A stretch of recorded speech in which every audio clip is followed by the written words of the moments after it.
So welcome back to DC Silver Age Storytime, and today's story comes from Adventure Comics number 339, published in December 1965, with story by Edmund Hamilton and art by John Forte. And just as an aside, since I've been doing this channel, I've become more aware of the artists. There were certain artists like Wayne Boring, Al Plastino, Kurt Swan that I've always known, but John Forte was not a name I recognized, but I have grown to appreciate his art. This would be his last story that he worked on, and not because he left the Legion of Superheroes, but because he passed away. Now, my the omnibus here says he died in 1965. Other information I have says he died in 1966. He still clearly was at the top of his game, so I'm not sure why he passed away, but he was only 47 years old. So this will be the last art by John Forte. On a far planet of monstrous creatures, the Legionnaires battle Beast Boy, who was once a superhero on his native world, but who has now become a supervillain. That's debatable. And despite all their precautions, the danger comes across space to Metropolis in the fearsome form of the Menace of Beast Boy.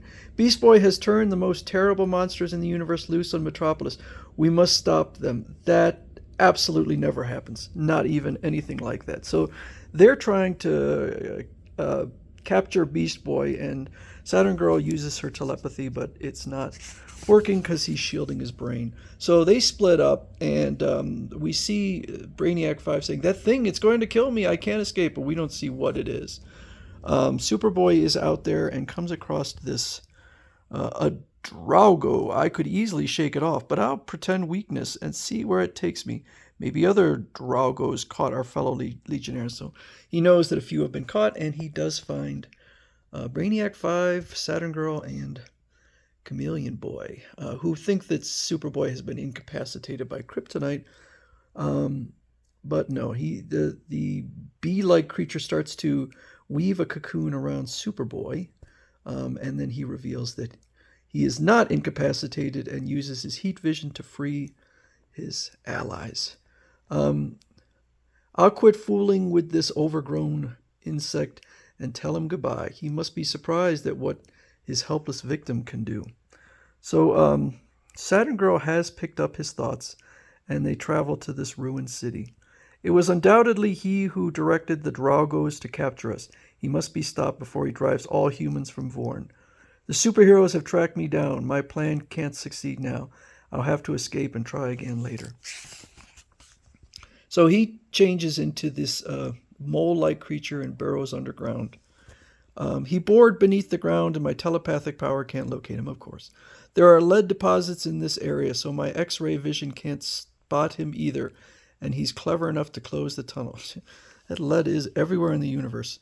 But with Beast Boy gone, they've managed to round up a bunch of the beasts. But Saturn Girl, she can figure out that Beast Boy is in there. She picks up his thought cast, but can't figure out which creature he is. I'm sure Beast Boy is one of the animals in that arc. Then we'll go in the arc and nab him. Phantom Girl, you and Invisible Kid remain to take our cruiser back to Earth. So they're going back. And they look in on this volcano beast. Lives in the volcanic craters of Vorn and breathes sulfurous air. Ordinary air would kill it, so we supply a sulfur-laden atmosphere. Then we have the horrifying maw.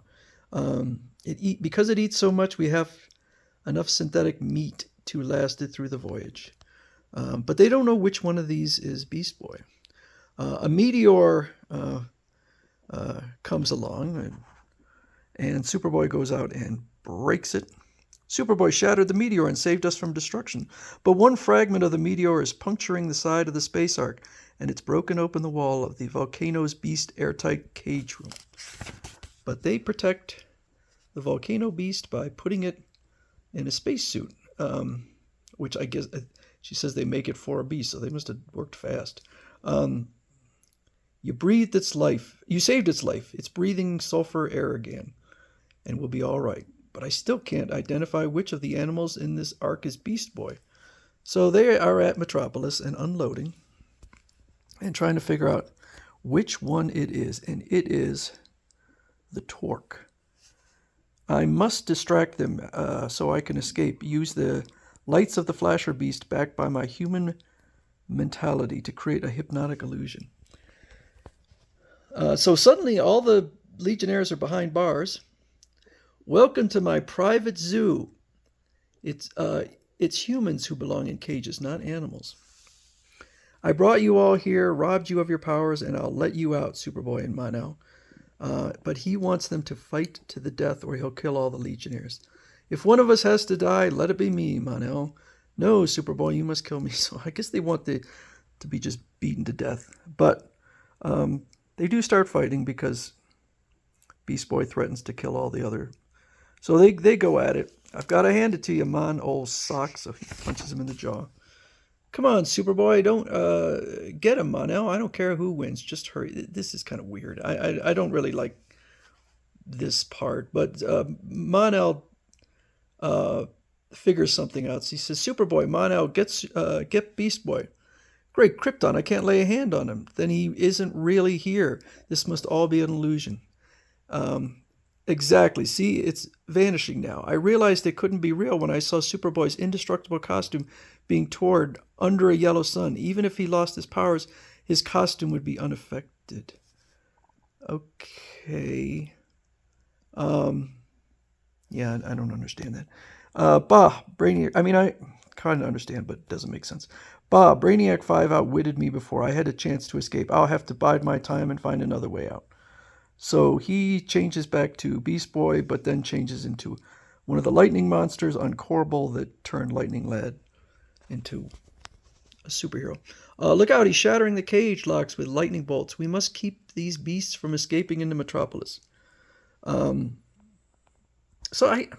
guess they are kind of rampaging in Metropolis, although I don't know that was quite his plan.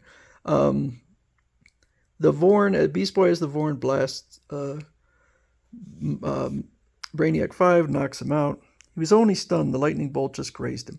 But there are still a few dangerous animals roaming free, and Beast Boy got away. What a terrific monster. What terrific monster has he become now? Well, he has become an ordinary dog, and somebody throws a stone at him. Get out of here, you stray. Jeez. But this little girl comes along. Poor doggy, you look tired. I go home and get you something to eat. So she brings him some meat. I was wrong about her. She's kind. This food will revive me. Because he right now hates humans because of the way he's been treated. Suddenly, help! It's the Maw, one of the monsters I released from the zoo. I can't let it kill that child who was good to me. But I've no time to change to another form.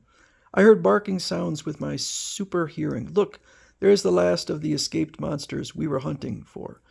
Fighting that dog, Mon-El and I will grab it.